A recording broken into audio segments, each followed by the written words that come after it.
Okay guys, welcome back to my channel guys. May nabasa ako sa notification doon sa vlog ko. Kasi sa taba ng puso kasi alam mo kung bakit. Merong nag-comment doon sa baba, ipapakita ko sa inyo. May nag-comment doon na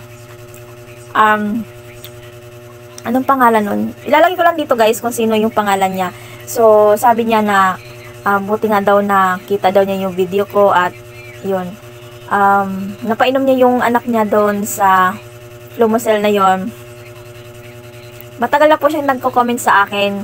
Na-try na pala niya yun sa anak niya. So, since October. So, hanggang ngayon, December. Paunti-unti nang nawawala yung ubo niya. So, ayan guys, sa lahat ng mga mommy's jam, yung mga babies natin. So, o hindi naman siya umokay doon sa pinainom yung antibiotic, mga ano pa bang salbutamol para sa mga plema, sa mga ubo-ubo na yan. I-try nyo po yung Flumocel kasi yan po yung nirecommend sa doktor nung nagkasakit yung mama ko, nung nagka-symptoms po siya ng COVID nung time na nagko-COVID pa. So hanggang ngayon i-apply pa rin niya kapag inuubo siya. So yung anak ko nga, ayun, ikikwento ko na naman ulit. Yung anak ko, ito. Kita ikaw? Hi! Anong ginagawa mo? Anong ginagawa mo? Huwag kang ganyan. Anong gawa mo? Anong gawa, bebe? Anong gawa ng bebe? Nanonood ka? Wow. So, ayan. Nirecommend niya sa akin na pambata na Flumocel. Yung powder. Powder lang po siya, 200 mg. Ito po guys, oh. Yan. So, hindi siya ma-focus. Ito din yung sa likod. Ilalagay ko lang dyan yung ano niya. Yung super linaw na picture. Yan. So, ito lang guys ang nakakapagaling sa ubo ng anak ko dahil ilang buwan nga yung nagkasakit kabe. Umabot din po siya ng 8 months ba? Basta mag-isang taon or 8 months, 7 months. Basta nakalimutan ko na. Hindi ko na maipapakita dito yung video niya dahil nabura ko na kasi matagal na yung video na ginawa ko dito. Dito papakita ko na dito guys at saka ilalagay ko dito sa baba sa description box below. May dalawa kong video ito, yan.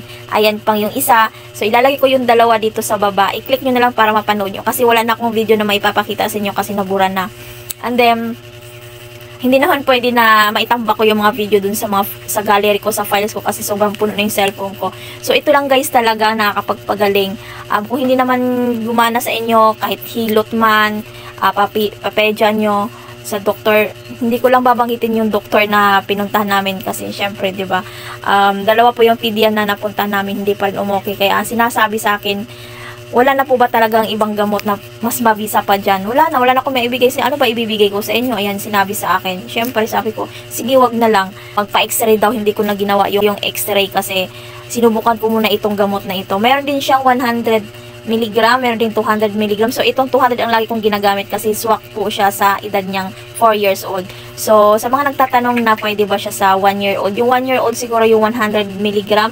And then, 4 years old naman yung anak ko hanggang naitanong ko sa butika is hanggang 12 years old yata. So, basta magtanong na lang kayo kung nais nyong gamitin ito sa inyong mga anak. So, meron na rin akong na-recommend dito sa aking kapitbahay. So, iwan ko lang kung ginawa nila.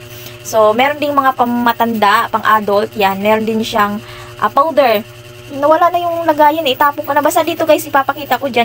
Tingnan nyo na lang yung description box below yung mga old videos ko. Ayan. Sobrang helpful talaga. Nakakataba po ng puso kasi sabi niya, kung hindi daw dahil sa video ko, pinanood niya, so sinubukan niya, so yun, gumaling yung anak niya.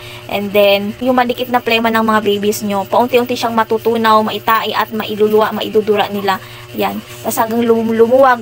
Masabayan yun lang po siya ng, kung may nebulizer naman kayo, parang lumuwag yung hininga at ito rin nakakatulong, pati din yung salbutamol. Yun. Sa ngayon guys, ay pinapa-vitamins ko yung anak ko kasi ano niya ang tika sa pagkain at saka nalulong na sa laro, sa cellphone. Kana siyang ting-ting dun sa katawan niya dahil puro cellphone. Ay, kita niyo naman, oh. Cellphone na naman. Yan. Ito yung pinapainom ko, guys. Ito, i-review ko sa inyo kung anong result sa niya, inom. Eat Well. Nabili ko siya sa Lazada, guys. Ayan. Maganda siya, promise. So, and guys, hanggang dito na lang yung video ko. Sana, please don't skip my ads, guys. Kahit yun lang. At nakatulong na rin sa akin yun. Ayan. Thank you pala sa mga nagko-comment dyan.